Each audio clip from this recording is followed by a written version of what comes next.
ఇక కరీంనగర్ జిల్లా కలెక్టరేట్ ఎదుట టీడీపీ ధర్నా నిర్వహించారు. టీఆర్ఎస్ ప్రభుత్వ వైఫల్యాలకు నిరసనగా కరీంనగర్ పార్లమెంటు నియోజకవర్గ అధ్యక్షులు అంబటి జోజిరెడ్డి ఆధ్వర్యంలో కలెక్టరేట్ ముందు ధర్నా కార్యక్రమం చేపట్టారు.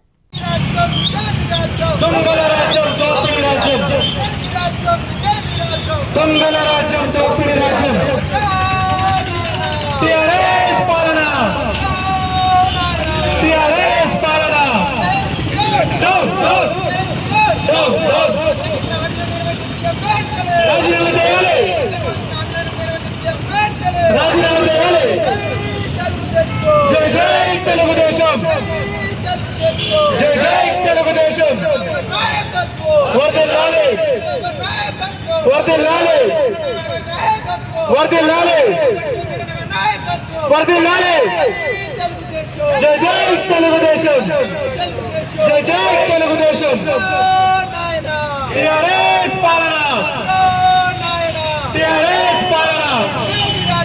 పాల్గొని టీఆర్ఎస్ ప్రభుత్వం రెండోసారి ప్రభుత్వం ఏర్పాటు చేసి కూడా సంవత్సరం కావస్తున్నది. ఈ రోజు వరకు మేనిఫెస్టోలో ఇచ్చినా కానీ కేసీఆర్ హామీలు కానీ ఎక్కడ కూడా నెరవేర్చినందుకు నిరసనగా తెలుగుదేశం పక్షం మొత్తం కూడా ప్రజల తరఫున ఉండి పోరాటానికి సిద్ధమైన రేపటితో సంవత్సరం నిండిపోతున్నది. కేసీఆర్ ఏదైతే హామీలు ఇచ్చిండో ఈ వరకు కూడా ఒక్కటి కూడా నెరవేర్చని కేసీఆర్ ప్రభుత్వం రాజీనామా చేయాలని చెప్పేసి తెలుగుదేశం డిమాండ్ చేస్తుంది.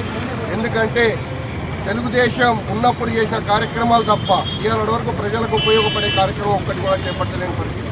మాటలు మాత్రం కొండలెక్కుతున్నాయి, ఎక్కడ కూడా ఒక్కటి కూడా పని జరగట్లేదు.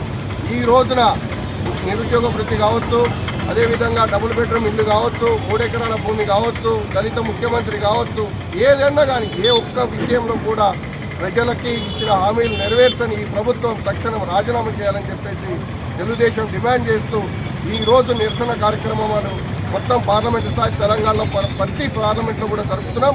రేపు మధ్యాహ్నం మళ్ళా ఇందిరా పార్క్ వద్ద పెద్ద ఎత్తున స్టేట్ లెవెల్లో ధర్నా చేయబోతున్నామని చెప్పి తెలియజేస్తున్నాం.